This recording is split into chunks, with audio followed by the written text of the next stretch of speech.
Mandvi? Rowan, Holger, why all this shouting? Have patience, Rowan. There is a time and a place for such disputes. Eivor, thank Tyr. I heard shouting. Is something wrong? Holger robbed me, and I demand he be punished. Ha! Rot disappointed word. Does the deer rub the stream when she takes a drink? Does a cow rub a field when he crops on sweet grass? Eivor, this matter requires sensitive judgment. Will you?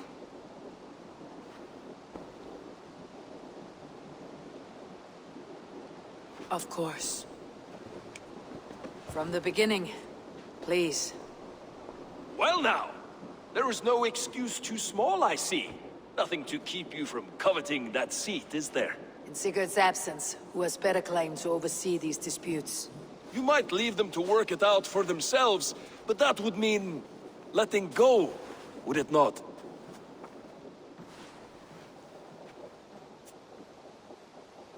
Please start again. Tell me all that has happened. I will start. I have been falsely accused by this Saxon Philistine. A filly, what? Are you mocking me? Silence, please. I'll hear both of your complaints and render a decision, awarding compensation if needed. Understood?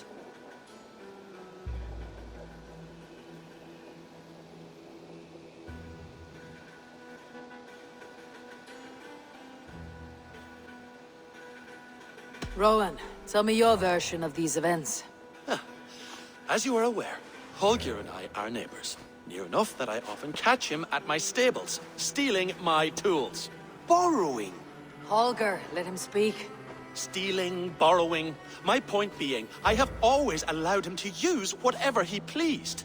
I greatly admire your Norse generosity and had hoped to match it. But this morning, Holger stretched the limits of my grace. Entering my stables for their feed, I found my most beautiful, gentle mare stripped of her tail. Bereft, not a strand in sight. I am ashamed to say my natural suspicion drew me to Holger, and how right I was. For when I peered across the lane, there he was, gripping a horsetail brush slathered with indigo, dragging it across a sheet of... Painting, Rowan. I was painting. You make it sound so crude. You see? Such willful arrogance. It will take ages for Ilgifu's tail to reach its former length. I demand compensation. I understand. Thank you, Rowan. Holger, let me hear your side. Eivor, you have known me as a skald for years. You have seen how my poems bring life and joy and wisdom to our people. And you know that my work requires a certain, let us say, freedom. To make use of rare resources to compose my verses. Often when lacking the proper tools, I have made use of novel items. Alvis's walking stick, Tovi's inks, all were given gladly.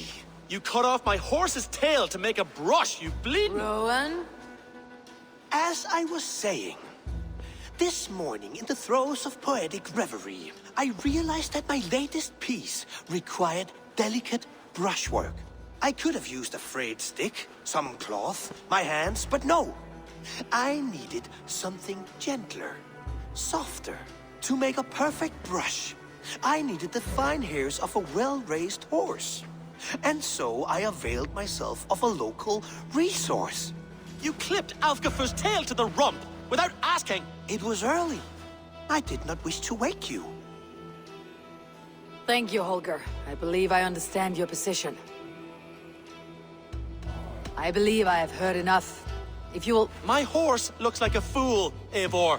No handsomer than a donkey now. You must do something. Do not conflate hair with beauty, Rowan. She remains radiant. Elgifer's hair will grow back in no time. Quiet, both of you. Now listen. Holger, Rowan is clearly in the right. You sheared the tail from his horse without gaining permission. I borrowed the tail. Borrowed! Does the reality of regrowth not make this a victimless crime? It is a two-victim crime, Holger. Though they are unharmed, you took without asking, and that will not do. As the horse's value has diminished significantly, you will pay Rowan its market price. But the horse was not for sale. Rowan, admit it. My decision is final, Holger. Pay what you owe and meet tomorrow as friends. And if I do, may I keep the horse? Pay the man and be done with it. Rowan, does this satisfy you? It does. Thank you, Eivor. Good.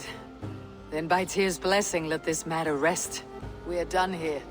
Return to your homes in peace.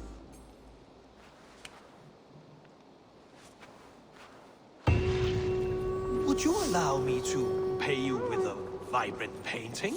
After all, in some ways you helped in its creation. Absolutely not. Silver is the only color I wish to see from you.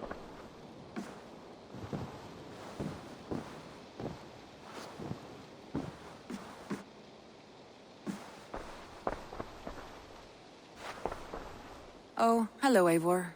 Good day. That Holger, he is quite the character. I almost envy him. To see the world through such a muddy glass and live with such petty concerns. He hasn't a care in the world. Let's not walk too far with that idea. I need you right where you are. East Anglia is with us. Their King Oswald has pledged his loyalty to us. Eivor Kingmaker, we shall call you soon.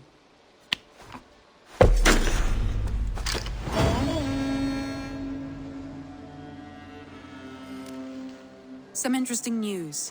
King Ceolwulf has sent Ceolbert to Shropshire. He hopes to install him as Elderman there. Good for Ceolbert.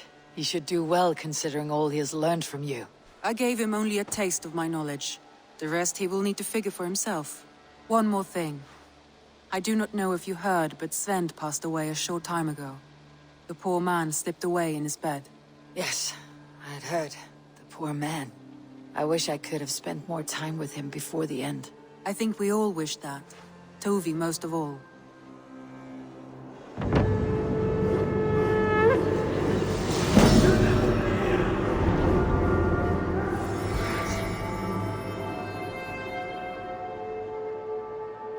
Looks like something is happening near Volka's hut. Perhaps I should take a look.